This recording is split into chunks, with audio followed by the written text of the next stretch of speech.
Dream start.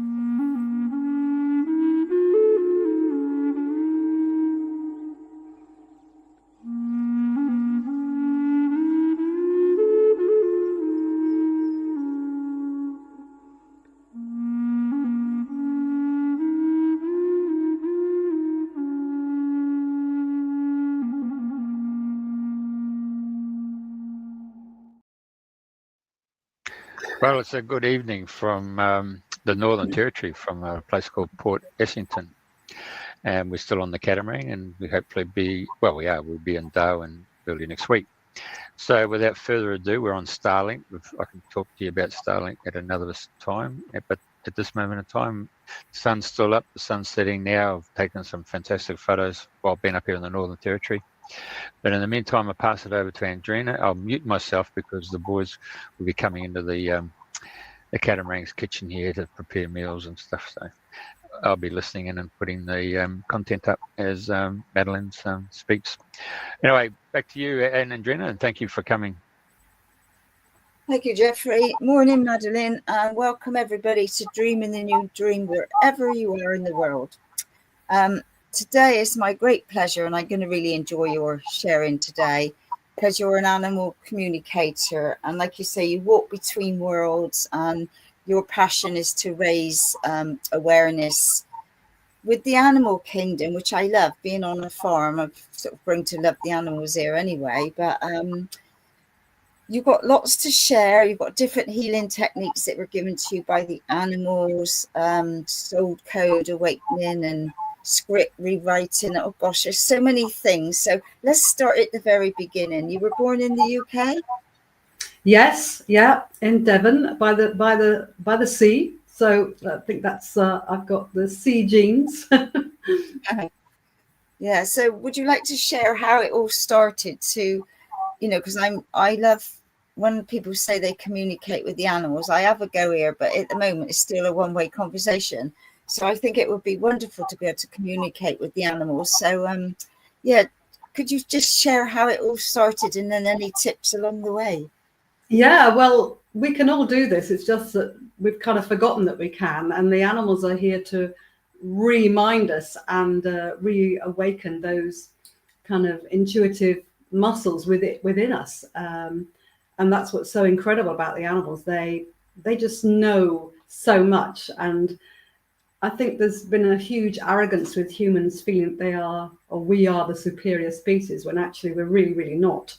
We're just kind of playing catch up to the wisdom of the animals. And I went to see a friend. Actually, she came to a sound journey I did at the weekend, and I just thought, wow, I owe you so much, because she introduced me to a lady called Julie Dicker, who was a farmer's wife. And I had a photograph of my daughter's horse that we rescued from Italy. And I showed Julie the photograph, and she just gave so much information. And I thought, wow, I would so love to do that. Isn't that amazing? She introduced me to the whole concept of animal communication. Sadly, she's not here anymore. She's obviously doing a lot more amazing things in spirit. But that was the kind of opening. And then I went to see my friend again to see her horses. And she just got this little Jack Russell puppy called Sam. This was back in 2002. There he is. Yeah. So this little dog changed my life completely, turned my whole life upside down. He lived till he was 19. He died, I think it was last year or the year before last. But I think she'd had him about 3 days, and he was this tiny little puppy. So we'd come in. It was really cold after seeing the horses, and we came into her farmhouse kitchen, and there was Sam. And I said, "Oh, can I have a cuddle? Can I have a cuddle, please?" Because the smell of a puppy is it should be bottled and sold. I think it's so yummy. Anyway, so he was lying. He cuddled into me, and then he lay on his back, showing his little pink tummy. And then he looked at me with those eyes just so intently. And I thought, oh, hello. And I heard this voice in my head saying, "I'm a reincarnation of my friend's old dog, and I've come back to help her." And I went, "Whoa, who said that? Where did that come from?" Because I knew it wasn't my voice. And again, this Sam was just really eyeballing me, So I thought, oh, okay. So I kind of put him down because I was a bit shocked. And he went and sat next to my friend's big range cooker, like a big Aga. And his little Jack Russell face morphed before my very eyes into that of a border collie with very specific spots on the muzzle. And I'm going, what the hell was in that cup of tea? So I'm hallucinating border collies now. And then just as suddenly it morphed back into his little puppy Jack Russell face. And I thought, what on earth is that? So I didn't have the courage to say to my friend, did you used to have a border collie? I just said, have you had a dog before? And she said, oh, not for years. And I said, what did you have? And she said, I had a border collie called Briar. I went, oh, okay. Yeah. And I'm getting goosebumps now because I've had goosebumps through my whole body. And I said, well, because she said, why do you ask? And I said, well, Sam's just told me and actually shown me that he was Briar, your border collie, in a past life, and that he's reincarnated back now to help you through quite a difficult time in her life. And she said, well, that doesn't surprise me, actually. And I went, oh, well, that's good. Because she said, he just seems to know me. He seems to know my every move, and it's just like when I look in his eyes, I just see this old soul. And I said, well, have you got a photograph of Brian? And she said, well, I'll go and find one. And so she had a rummage and came back, and it was exactly what Sam had shown me with the spots on his muzzle. It was just exactly Briar. So then I thought I'd been open to obviously past life reincarnation with humans, but I've never really made the connection that animals can reincarnate as well. And not only that they can share many lifetimes with us in different forms.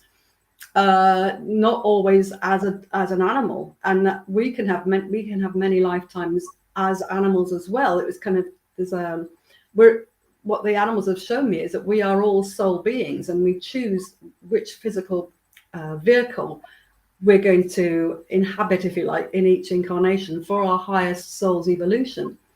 So for a little puppy to show me this was quite astounding. And so horses have also kind of led me forwards as well, because what seems to have happened is that when I've kind of got, there he is, there's Cusco, when I've kind of got to understand that particular learning or lesson that they're sharing with me, then they kind of upgrade me to the next level. And so my learning curve has been absolutely vertical, because once Sam introduced me to this concept, these animals and cases just kept coming out of the woodwork, and just mind-blowing stuff. And so I started to connect with people and help humans with their animals. And I learnt from the animals to be intuitive in that I could see a past life trauma, or a very amazing past life where the human had incredible skills, but they kind of lost them on the way. And so the animal would come back to them to remind them that they had this amazing past life, and that they could call in those skills once again in this current life. But when I went to a farm and I met this horse, and the horse was saying, this is actually not the horse I met, but this is also another amazing horse. And just to bring in the equine consciousness of what the horses are doing for us, because this horse was called Woody, and he kept shouting at me, I've walked in Badger's blood, I've walked in Badger's blood. And I'm going, what? And he was very, very anxious, almost quite dangerous, because he was so like, oh, stressed. And so I said to his human, I said, have you been in like a roadkill or something like that? And she said, well, not that I can really remember, but he seems to have suddenly gone really, really stressy. So I kind of just sort of stood with him and just talked to him telepathically, because it obviously you can talk verbally, but it's a universal language, because I've worked with animals all over the world, and obviously I speak English, but telepathy is, as you probably, I'm sure you know, it's like an international language. So I can speak in an English way to an animal, and it will I can hear the reply that I can understand. So it'll come in a form that I can understand, so I can interpret it and share whatever. Anyway, So what this horse showed me was that he had been pulling a cannon, like a gun carriage, in the First World War, and the horse he was harnessed with was his kind of best friend, and he was called Badger. And it was quite traumatic because I got a very, very graphic image of this past life where Badger had been hit and kind of collapsed, and it was horrendous. And I just thought, oh my God, why are you showing me this? This is awful. But what the horse said to me was that we are coming back. These war horses are coming back now to help humans realize that that war and aggression is not the answer. It's very highly appropriate at the moment. And we're coming back now to try and heal this, to allow humans to realize that the only real answer is love. And so that was pretty massive. And then the horse said to me, well, can we just have a happy ending? Can we change this somehow? And I said, well, how would we do that? And so the horses showed me, and I've had many, many cases since and helped so many other people and their animals, is that we can go back to a past life. And sometimes the people will get an idea of what it is, and I can kind of guide them through the process. Or I can see what it might be, the connection of why they've come back together in this lifetime. And so like many hypnotherapists or whatever that provide past life regression or offer past life regression, is that you just invite someone to step into it, so they're watching a movie, watching a film, and to not get too involved in it, just have that bit of distance, and then get to the point where something, maybe a trauma happened. And then what the animals taught me was that we can then go, okay, well, that's not a very nice script. Let's write a new script. Let's create a new movie with a much better ending. So with the horse and the human, we kind of went back and we changed it. And what was so amazing was that very often the people don't realize that they're carrying this really deep grief and sadness, like a weight in their hearts. And when that's changed, this whole story is, and then following in the timeline where everybody is safe and well, healthy, whatever, that somehow that weight is lifted off. It's like a weight they didn't even know they were carrying.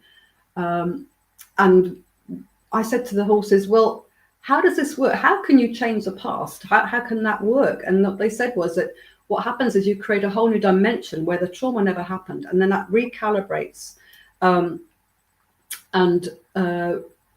really alters at a cellular level, because a lot of the past life memories are stored in what's called our junk DNA.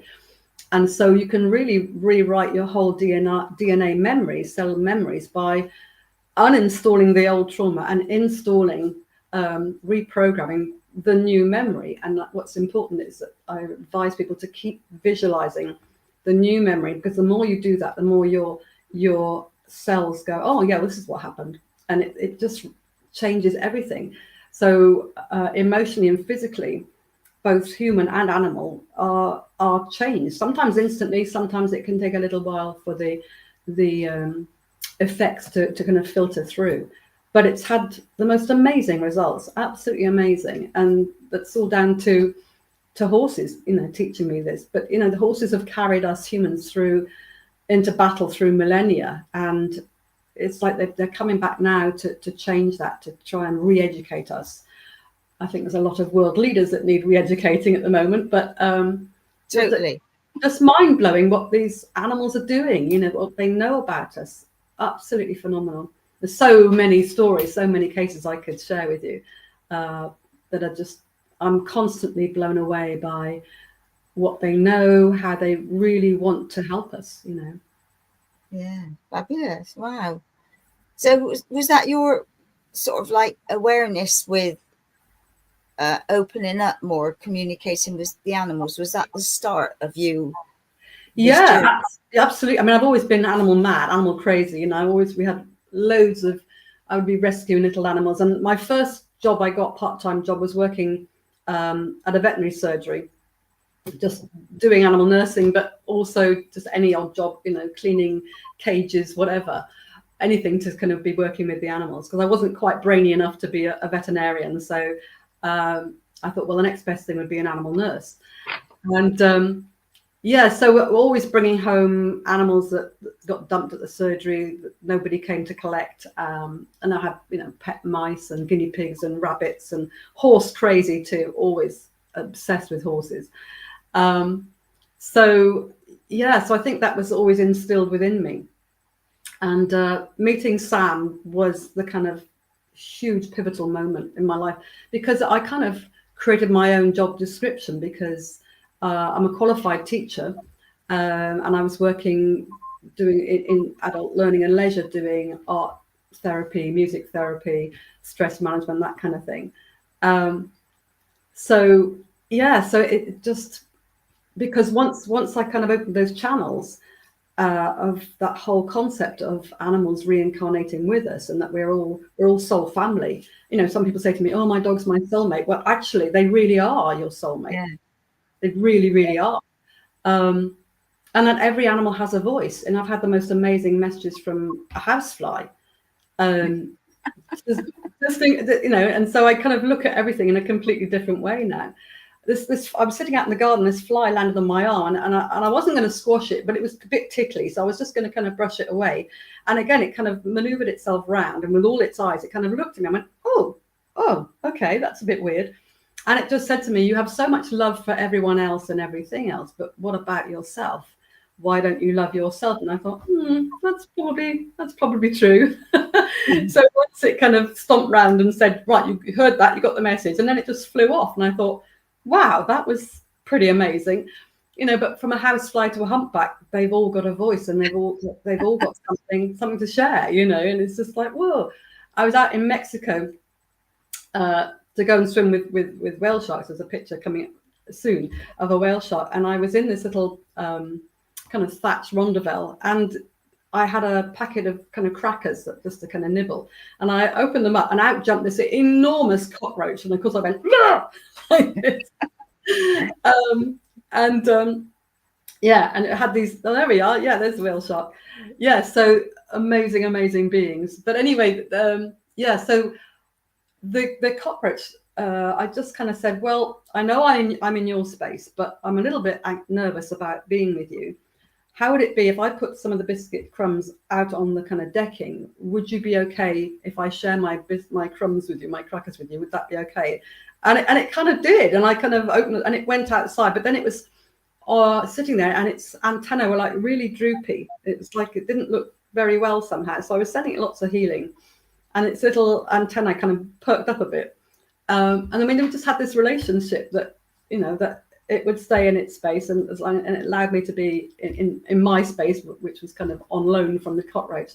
So yeah, just absolutely amazing. So there's just so much if we just are opening our hearts and our minds, really, you know. And I've been running animal communication workshops for a long time now, and it's just so lovely to see people waking up and getting into really accurate information, going, "Oh my gosh, that's amazing, it's amazing." And, well, there you go, you know, you can do it. So it's lovely to share that and see people really remembering their skills and how intuitive and telepathic we really are if we just allow ourselves to be. Yeah. I knew there was a film, I think it was Morley and Me, Marley and Me, I think, was it? Marley, yeah. Or I'm not sure if it's that one, but I can remember like they had a dog, and then the dog had different ways of doing things, and then the next one came in the same, and then they realized that, you know, that what was happening with the dogs reincarnating. Yeah, amazing film. Yeah, I can't remember the name of it, but I think again that opened people's mind to the possibility that this can happen. Yeah. So share some funny stories. You know, what would you like to share with, you know, what's the message the animals would like to get out now more than ever? More than ever is really standing in our I am presence, really being the best versions of ourselves. And the lions say, be lion-hearted. And it's very much about those that are open and willing to be of service is to really step up and step out. Time to shine now. And it's always about empowerment. Yeah, there's Shalom. Oh my gosh, this lion. Oh my gosh, sorry, it just always knocks me for six, this lion. Whew, just massive chills from him. He is a phenomenal being. I mean, I got introduced, I think I got sent an image of a white lion in about 2007. And I thought, whoa, I would so love, because I've had dreams of lions since I was little, always dreamt about lions, and they were quite scary dreams. And I realized that actually that was about my power that was, again, very, very dormant back when I was young. And that once I started to really step into myself, thanks to the animals, that the dreams changed, and they were no longer scary. They were just, I would be a lion and I would be part of the pride, or I would, just be interacting with them. And it just felt amazing to have these visions and dreams of, in a very empowered way. So again, when we're talking about the main message, it is about reclaiming our power, our empowerment, and our lion hearts. But this particular lion, Shalom, he lives with his, in this most amazing conservation, it's an amazing place. And it's called Glengarriff. It's in South Africa. And they have about 73 lions there. But it's beautiful environment. They have lakes and trees and huge enclosures, because I've been to other places where it's not really been so good. So they have a lot of stimuli, and it's just enrichment. And you can rent a little cottage, and beyond the cottage is a bit of decking, and then there's a little bit of lawn, and then a big fence. And there, the other side of the fence, is Shalom and his queen Ariel. And so with so many lions all around you, it's like a Mexican roar wave. It's unbelievable energy. The roar of a lion when you're close up is just, it kind of rattles every cell of your body. It makes your bones unbelievably terrifying and amazing at the same time. And Shalom still communicates with me now. He still gives me information. He's given me really incredible stuff. And this is Eddie. This was another lion I met in 2016, and he was in about 12 hectares with 3 siblings. And I felt that the original white lion that I connected with sent me there to wake him up, because he was very closed down. The 4 lions were in this very small enclosure, just getting thrown a bit of meat now and again, and just they were not sick, but they just captive and closed down. So I felt I was sent there to reawaken this lion, and he wanted to be called Aslan. And when we did some communication and just again helping him to reawaken, I worked on his auric field and really expanded him. And then as he walked along the fence, it's like his whole body became golden. It was just shining gold, unbelievable. So I got that photograph of him, and that photograph of him, it has I put it onto big canvases, and it's been shared through so many friends who've got the picture of Aslan in their healing rooms. And I've got him in my bedroom, and it's like every time I walk past, I go, whoa, there you are, kind of thing. Mm-hmm. But so the white lions are purported to be very, very, very beautiful kind of starlight animals that's sent from beings sent from the stars, and that they're here again to, a bit like the white buffalo. The philosophies about the prophecies rather about the white buffalo returning. It's time of the new earth, the new dawn kind of thing. So the white lions are very much holding that energy as well. So so again, that was very much life-changing, being out with the lions, being out in South Africa, and also meeting some of the indigenous elders as well. That I went out to the Kalahari and met the bushmen there, and one in particular, there's a photograph somewhere, I don't know if Jeff can find it, of me with this. It was called Isak, and again, the most phenomenal being. To have the chance to meet him was so fortunate. Just the most. That was back in 2013. And yeah, so again, it's been, like I said, this real incremental. There he is. Yeah, so that's Isak.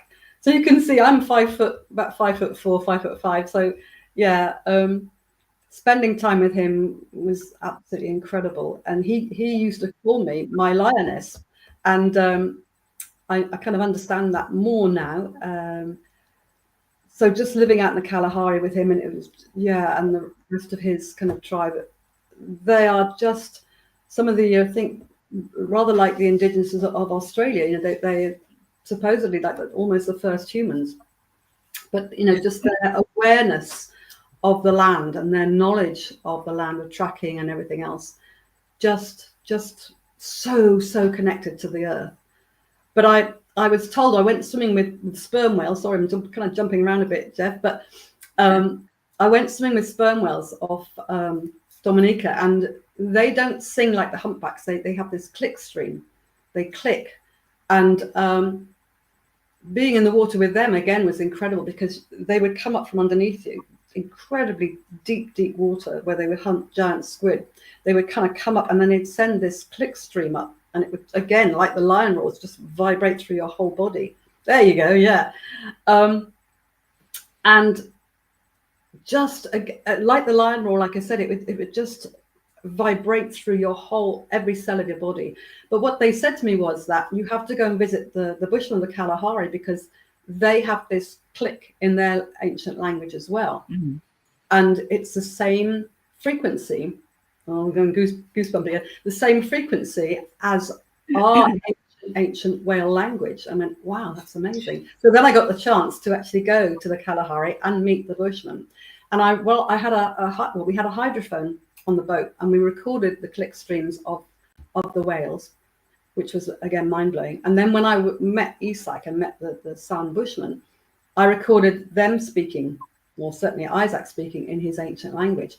And I was speaking in Hawaii at a cetacean summit, and for the first time I played both recordings, and everybody was just blown away by the comparison, that, you know, that they were just so similar. And when I mentioned this to Isak, he'd never seen the ocean, but he said, oh yeah, it completely made sense to him. It's like he obviously he hadn't maybe physically visited the ocean at that time, but of course he was in such communication with all the stars and the planets and everything. So when I said this to him, he went, yeah, and it was like it was obvious to him. Yeah.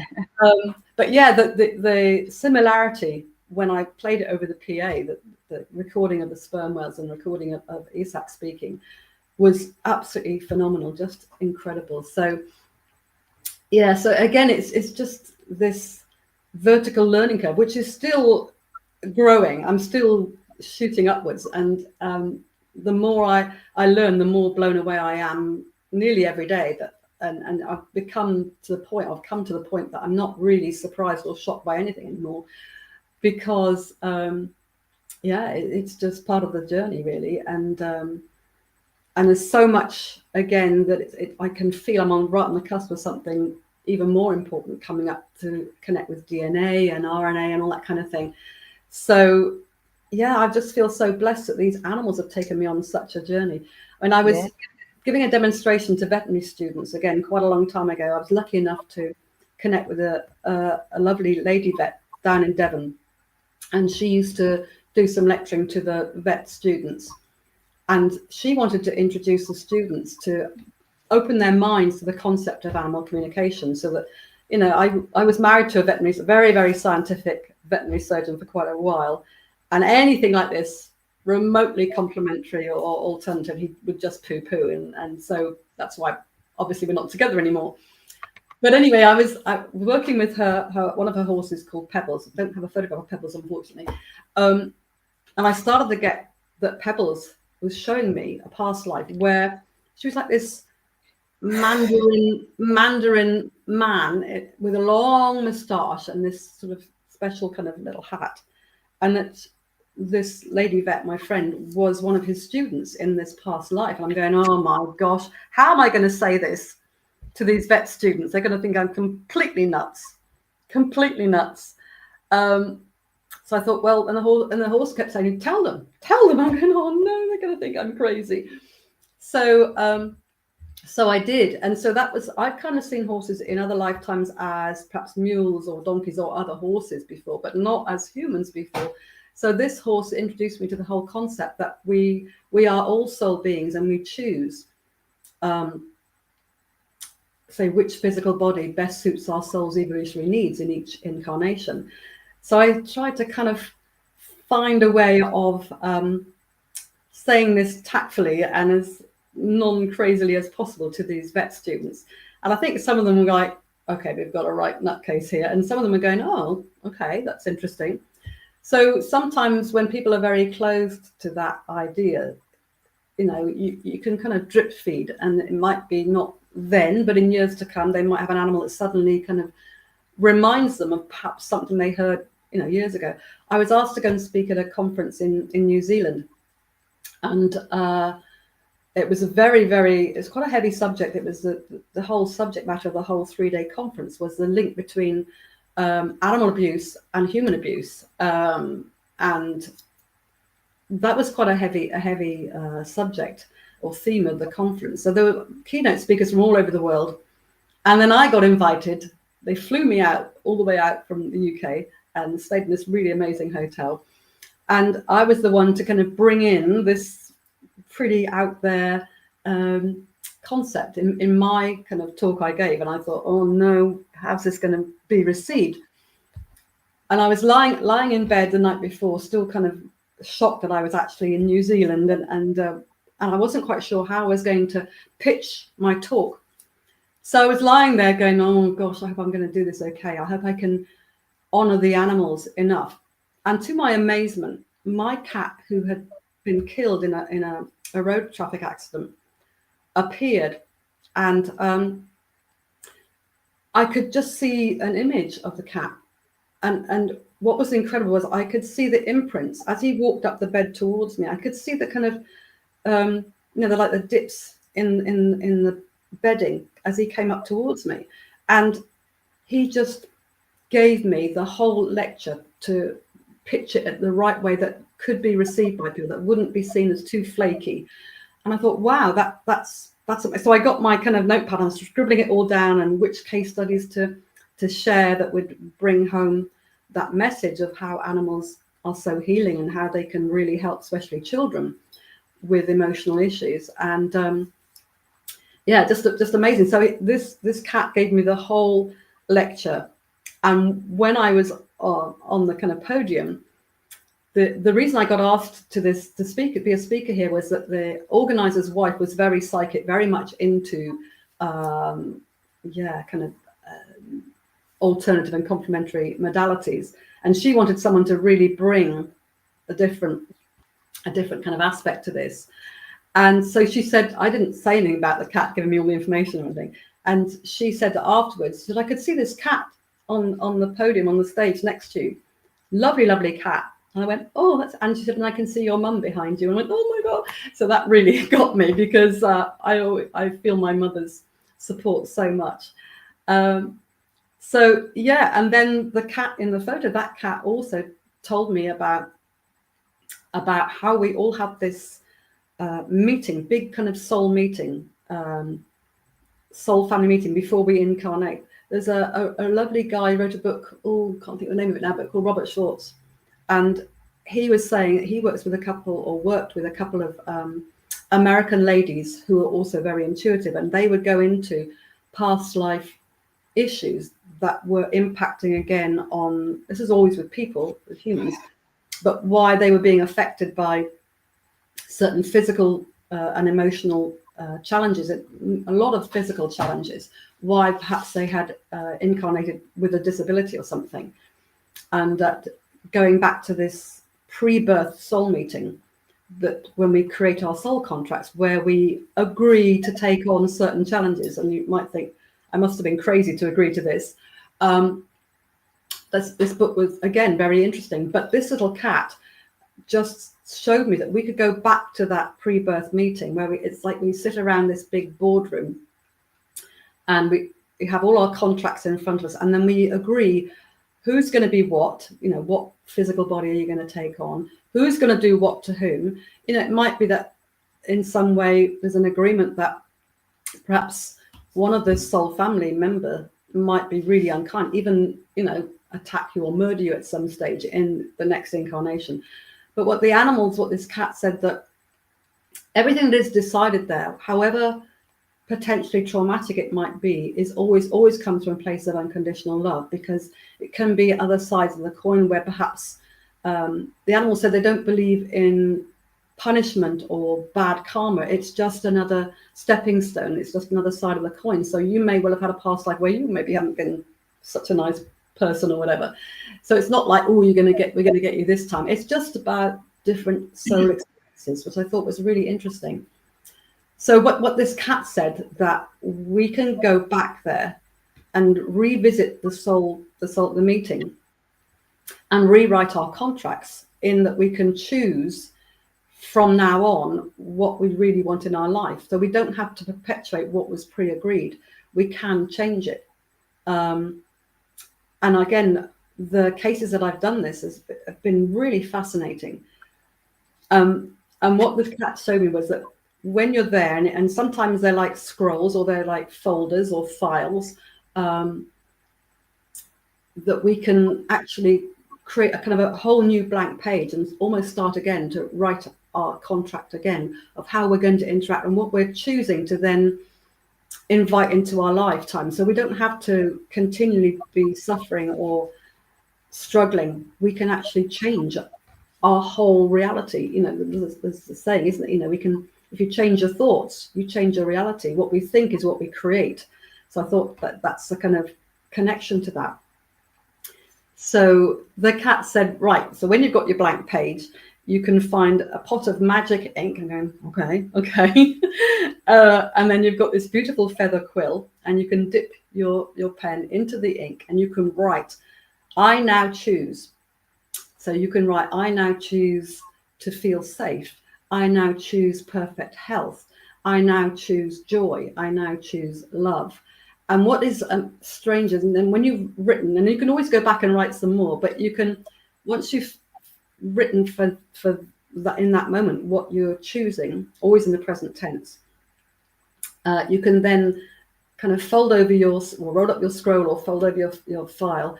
And I was shown that it was a bit like the old sealing wax, where you kind of pour the hot wax on, and then you have some kind of emblem on a ring or a stamp, but it's your personal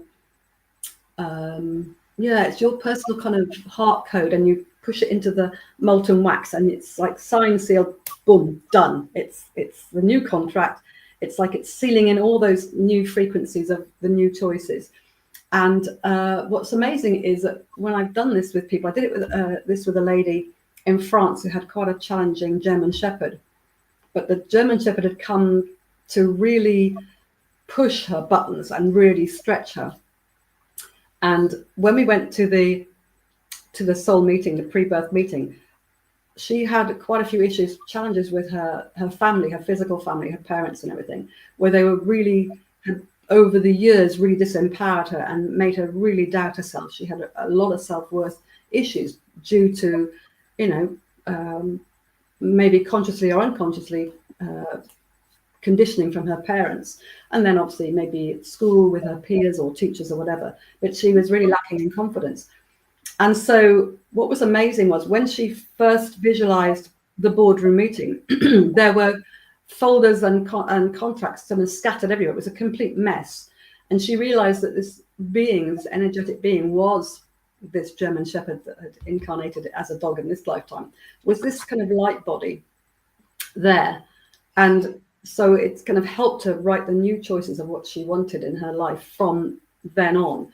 And so once she'd kind of completed it and signed and sealed it and done her kind of stamp, which was a lovely Tudor rose into the wax, suddenly when she looked around the boardroom, this big table, everybody's files and folders were completely organized. They were all kind of stacked and and kind of straight in front of everybody. And it was so everybody, it's not like the cat said, it's not that you are rewriting other people's contracts. Everybody has free will and everybody's on their own journey. But what the cat said to me was that if you change your frequency, your energy, then other people will see you differently. They will feel you differently.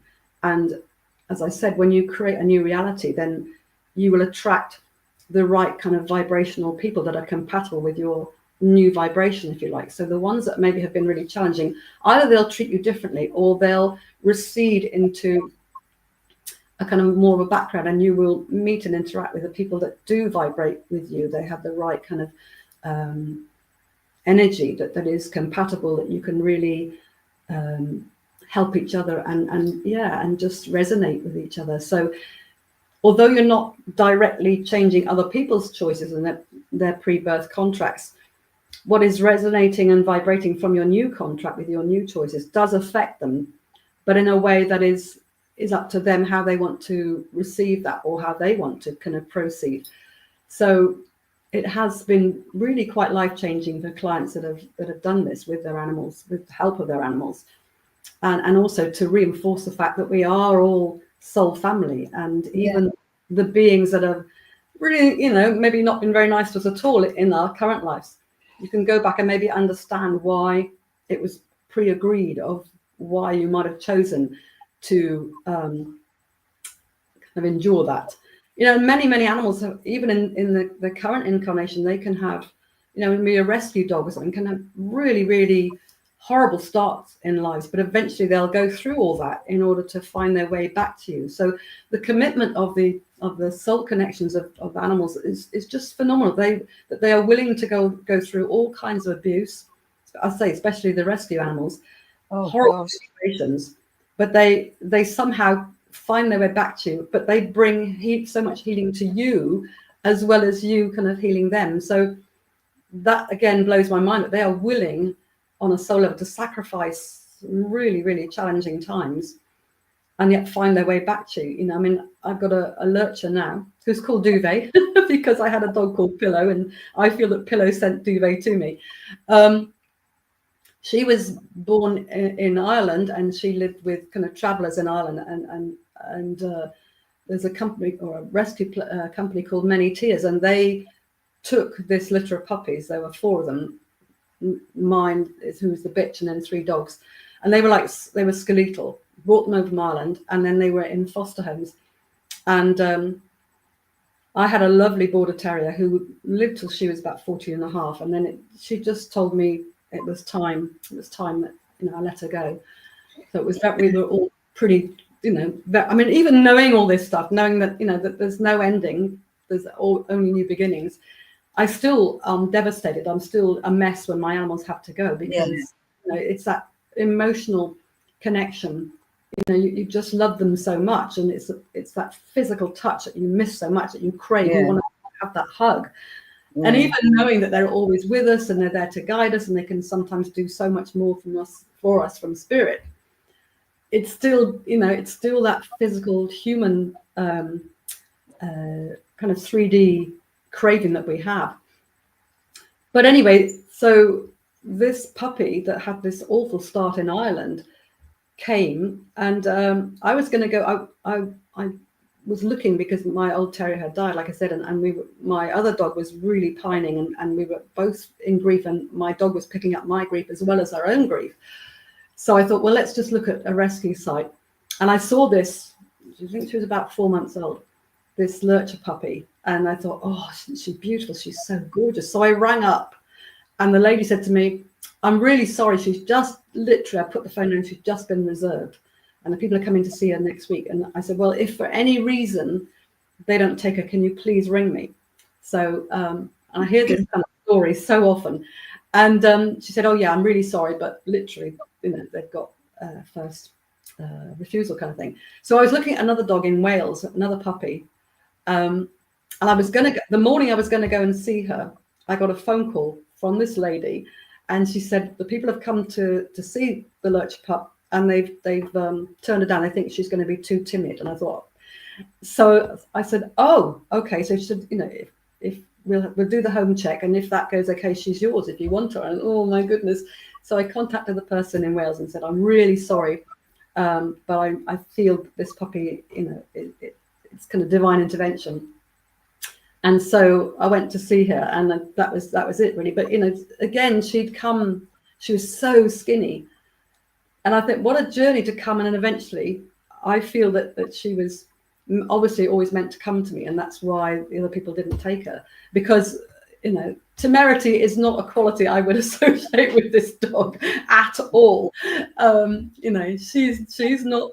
So she obviously was showing this to people because she knew they weren't the right humans for her, that I was the right for what we both needed to learn forward. And I actually had a border collie years and years ago, and she had a litter of puppies, and this one puppy, there was nothing wrong with her. Anytime anybody came to view the litter, she would suddenly start limping, or she would look all kind of shaky and timid, and so she never got chosen. So she stayed with us, and goes, well, obviously she wants to stay, because the minute the people would go, she'd be fine again. She'd be running around, sound as a pan, no problem. I thought, oh, okay.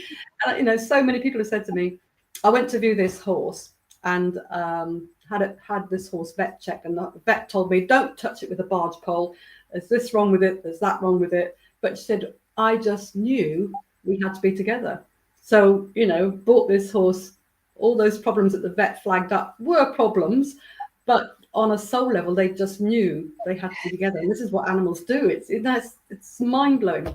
Yeah, here we go. So this was in France. This was an amazing story as well. This, again, the bay horse with the white star was a very challenging horse. And this lady asked me to go, and I was teaching some animal communication courses in France. She asked me to go and see this horse. And what this horse showed me was that the lady had been a knight in a past life, and they used to do a lot of jousting, really serious, sort of to the death kind of jousting things. And this lady said to me, well, that's really interesting. And I said, why is that? Because obviously I didn't know. And she said, well, they had this jousting tournament, and I got invited to give it a try. And she said they couldn't believe I'd never, ever done it before, never picked up a joust before, but she said I could just do it. I could just do it. And they were just completely blown away. And she said, I just knew exactly what to do, and it felt so familiar. And I said, well, you've done this with this horse before, and it was quite a traumatic outcome to that lifetime. Didn't end well at all, but we kind of changed the whole story, as I said before. And then the horse from then on has been so much calmer, so much at ease. But sometimes the animals flag up an issue, a physical or certainly behavioural issue, where I get then invited to come, and it's not the animal, it's usually the human that needs the help. It's a human that needs the help, but the animal's going, hey, you have to come and sort my human out, because this is why I'm here, and she's not listening, or he's not listening, and we need to heal this. So the horse stopped behaving in this really challenging way from then on, just because it didn't need to anymore, because we'd kind of gone into the reason behind it, that this lady needed to remember and reclaim her power. So it can be really quite dramatic. Absolutely amazing. So again, it's all from these techniques the animals that have taught me. And rewriting the script, changing the whole story, and changing the soul contracts, it just creates a different frequency that you're emanating from your physical and your auric bodies. And it is really life-changing. But the animals come to help us get to that level, or to really be opened up to all these new dimensional ways of being, because we are all multidimensional beings, and we sometimes we kind of forget that. Sometimes we might know when we're children. I had a friend's daughter say to them, "Oh, mummy, you see that star up there?" And they go, "Yeah." And I said, "That I came from that star. That's where I came from." And then the concept, I think it was a Celestine prophecy I first read years ago, and when I read that chapter about how we choose our parents, and I thought, that's interesting. Not all parents are wonderful. Many are, of course, but sometimes it can be very challenging, and they can, like I say, there's a lot of programming from childhood. And I was telling this other lady whose daughter and my young son were at play school together, and I was just saying, well, I just read this, and it was pretty mind blowing, really. And she rang me the next day and said, "You'll never guess what." I went, "What?" And she said, you know what we were talking about yesterday? I went, yeah. And she said, well, my little girl's just said to me, Mummy, when I was in heaven, I was looking down, I chose you and Daddy. And I went, and she said, I can't believe we had that conversation yesterday. Obviously, not the little girl wasn't there at all. I think she probably at play school, I don't know, 2.5, 3 or 4, just kind of talking well. And she said, yeah, when I was in heaven looking down, I chose you and Daddy. And she just couldn't believe it. And I went, well, there you go. There's a good confirmation. So like I said, on some level, we do know all this, and the animals are going, hello, wake up, but being with the whales and the dolphins, again, they have, helped me step up even more to going back to Atlantean times, Lemurian times. The dolphins in particular are amazing at that. And there's a picture somewhere of a group of dolphins. Now this is the next kind of this is Simi jumping forwards a little bit, but this dolphin I met in Iceland, physically met her in Iceland. We went on a whale watching trip, and we were bobbing around in the harbour and on this very touristy boat, and there were hordes of people coming on. But I was, forgive me, Jeff, I'm not sure about what's starboard and aft or whatever, but anyway, I was on the right side of the boat, and I was looking down. And it was like this holographic dolphin shape came right up next to the boat. And it said to me, I've got this message, I'm coming to meet you because I've got lots to tell you. I went, okay. So I was looking at this hologram of a dolphin. And so then we went out from the harbour out into the sea. And over the tannoy that the captain was saying, oh, over there we've got a minke whale. And I couldn't see anything because they would always seem to be on the other side of the boat. And through all these hordes of people, I was trying to kind of peer through all the bodies. Couldn't see a thing. And then, there's another minke whale and there's dolphins over there. And then I heard over the tannoy, there's 3 white-beaked dolphins to the right. I meant, say, 3 o'clock, whatever. And so I looked and I saw these dolphins. And then one of them, this one, came up right next to me, exactly positioned herself exactly where she'd shown me as a hologram back in the harbour. And looked up at me. I went, oh, you're there. Oh, it's you. And she said I could call her Simi. And that she said, this is for the next kind of upgrade. And since then, I work with this, again, stopping and changing, but I connect to this amazing oak tree in the woods where I walk my dogs. And I lean my third eye against the tree. And then since I met this dolphin, she would come into me, as it were. And we would journey through the tree, down through the mycelium, down into the inner earth oceans. And she has given me so many mind-blowing visions that I've seen through the tree. And I know that it's only like a few seconds, but it's just been giving me so much information that I can share in workshops and things.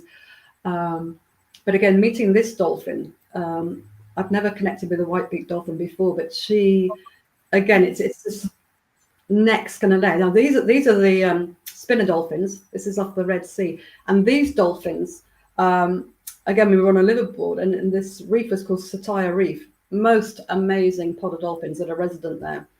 And it's like swimming in dolphin soup. They're just everywhere. And being spinners, they are spinning around.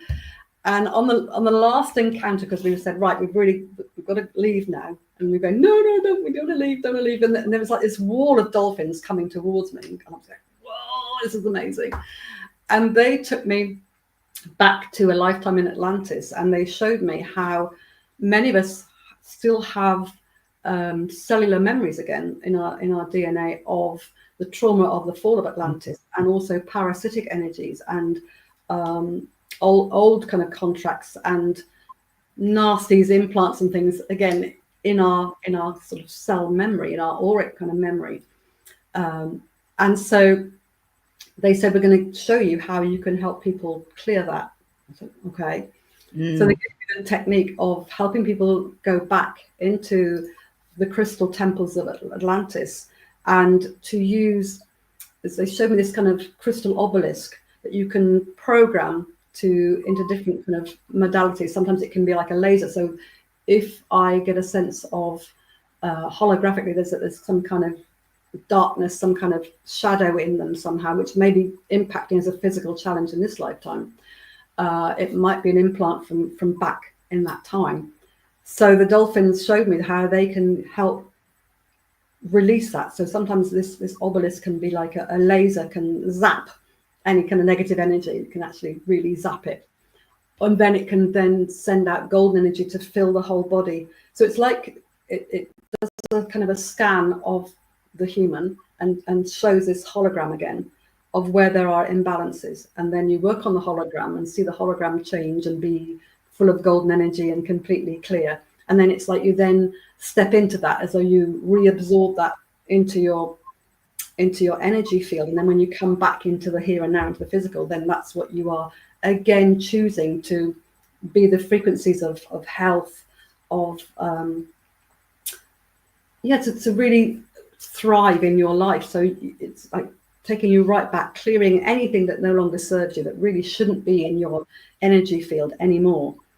And when you clear that, and then you step into your new overcoat, your new healed overcoat, that starts to absorb into the cells, into your whole essence, your whole kind of being. And so that's been a very powerful technique as well. Thanks to that pod of dolphins, are just phenomenal, absolutely phenomenal. But having that experience of just being with them and getting that information, and just their willingness to teach us and to guide us, again, I just find so incredibly humbling that they can actually do this for us and be willing to do it. It's amazing. We haven't got a clue, have we, really? No, not really. Well, I'm beginning to get a clue, but again, yeah, I mean, that's why I've written the books, because it feels so important, not from my point of view, but to share their messages, to share the techniques and the case studies, and how the case studies can shift so dramatically physical, situations and emotional challenges. Like I say, and then, like I say, from working with Simi, that white-beaked dolphin, and still getting amazing information from inner earth sea beings, going to the inner earth oceans, working with the inner earth whales, and been working with ancient kind of ammonite beings. Nautili, that's the word, yeah. And their click streams, and how that can really affect your physical bodies as well. Like all these, like you can absorb all these sound glyphs, and the importance of sound, because now I'm starting to, when I was out with the lions, I was singing and toning with them, and I started to sing this light language, which I now know is connected to the Lyran, my Lyran kind of heritage of being a Lyran Leonine being. And so, yeah, so that the whales, and also working with dragons, helped me to produce these cards as well. But how important sound is, how healing sound is. So I started singing in this Lyran light language, and people have said to me when I'm singing in this language that they can see my face becoming very leonine, which doesn't surprise me at all. I used to go to a lady who used to do polarity therapy, and she'd be massaging my fingers, and luckily she was again a huge catalyst in my life. She opened me up to so much. She said, I'm just, because they kind of massage your fingers and your toes. She said, your lion paws are back. I can see your claws when I'm squeezing your feet. Your claws are coming out. I went, okay. It's like, all right, that's normal. Yeah, so it is just totally phenomenal. And so now I'm working, I've got crystal harps, got alchemy bowls. I work with sing with this amazing guy who plays didge and flute. So he's very shamanic, bringing in all the kind of earthly sounds. And I bring the sort of starlight song. So we're called Earth Star. And I'm loving doing that, absolutely loving sharing the sound healing. But it's whatever I'm doing, it's always guided by the animals. So I feel the lions coming with me, feel when I did a sound journey performance with Chris on Saturday, felt this huge white whale mother coming in over, and she was like hovering on an energy level over the group that were sort of having this full sound immersion. And so whatever I'm doing, it's always directed by the animals in some way. And yeah, I just feel completely blessed to have all this guidance so that I can share it, however out there it might be. And it's becoming more and more out there, as you've probably gathered. That it's, that it's just such a privilege to have this information to share, and to help people reclaim their power, their I am presence, to really help them step into their true being, their amazing, the Lions call it the magnificence. We are amazing beings. We've just got lost along the way so much. And a lioness that I also met, she said that it was just before COVID, and she was just talking about humankind without subjugation. And subjugation isn't a word I use, and I thought, I kind of think I know what that means, but when I looked it up, it's like we've been so subjugated, and it's like now we're kind of peeling away the veils of that and really emerging in our true light, fantastic, multidimensional beings. And that's the new dream, that's the new earth, that's, we have to really step forward to do that. And the animals are going, you know, you can do this. Just, it's like they're just winding us up and going, right, off you go, you can do it, you're amazing.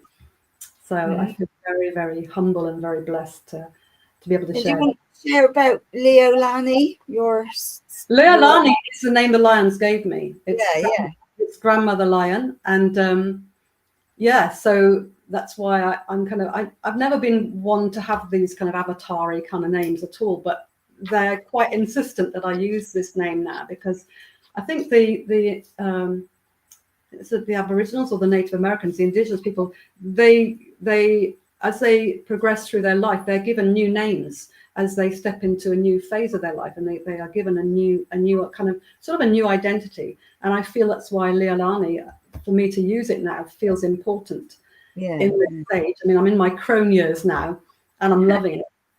And I feel that I shouldn't be like what's the word, a kind of a wilting violet. I had to really step forward and embody my Leolani crone wisdom now. You know, I have to do it, because they're going, no, you need to get out there. You need to shine your light and speak out for us, be the voice of truth for the animals. So that's what I'm endeavoring to do. So thank you so much for giving me the chance to share at least some of my amazing adventure with you. No, it's been fabulous. I didn't even have to ask any questions.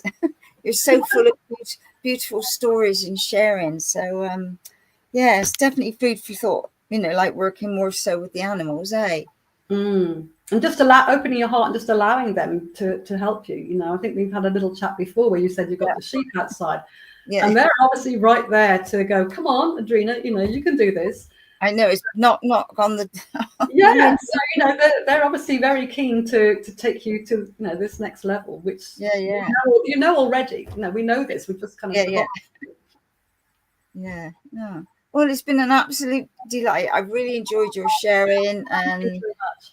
And to know that, like, we can rewrite our script, if you like, you know, because you don't know what we've come in with that's not serving us now. You know, you come in with these additions, but where we are now and everything's evolving so fast, we don't need.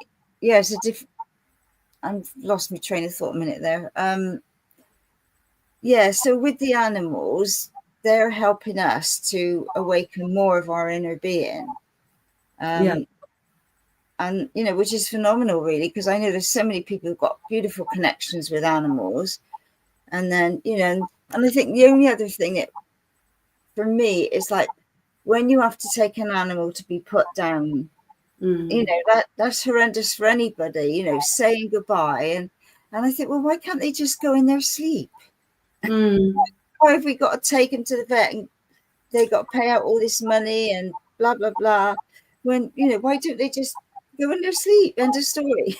But I think sometimes it can be the final gift we can give them. We can help them transition, and, you know, sometimes sadly they do need help, and it always is the hardest decision to make. However, and ironically, one of my best friends is actually having her to put down her dog this evening. But I believe, and I've been shown so many times, that they do tell us when they're ready. They just kind of get a look, and you just go, yeah, okay, you've had enough. Like my old terrier did. She lay down. She was deaf and blind, and she just lay down in the hall. And I think she had a brain tumor. She got a quite bad dementia, and she just lay there, and she gave me this kind of look with her unseeing eyes, and I thought, yeah, you've had enough. You've had enough. Because it's always a worry: did I do it too soon? Did I leave it too long? It you know, it is a very, very difficult situation, and hugely emotional and heartbreaking. But I believe if you really are aware of your animals so much that you'll just know. They'll show you. You'll just know. And then it's well, you know, it's like my old dog Winnie that just said to me she had a lot of kidney problems, and she just said to me, there are no endings, only new beginnings. There's just no endings. She said it 3 times, as though she was preparing me for when the time came. Yeah. And well, I'm just feeling her now because she's always kind of pops in when I talk about her. So yeah, you know, it's devastating. It's heartbreaking. But the good thing is, I offer these heart-to-heart sessions where we call in our spirit animals. We create sacred heart space and we call the animals in. And it's so lovely because they're so present, your animals in spirit. So it's so reassuring that you know you can go to this heart space anytime and carry on a conversation saying, I know, are you okay? Was everything all right? You know, did I let you down? And what I've found is that there's never any blame. There's never any kind of grudge. It just is what it is. And each incarnation, they've told me, is just like a blink of an eye. It's such a tiny part of the whole, you know, soul journey. Yeah. So, well, it's been an absolute delight. So thank you so much for coming on and sharing. And you'll have to come back later on and tell us some more. Oh, I could talk for hours, as you've probably gathered. I'll shut up now. No, it's been fabulous. I've really enjoyed it. And so thank you for what you're doing. And thank you. Yep. Yeah, it's been lovely. So thank you. And same time, same place next week, everybody. Welcome to seeing us on a new podcast of Dreaming the New Dream. Thank you. Thank you for giving me the opportunity. Thank you so much. Oh, our pleasure. Thank you, Madeleine. It was lovely.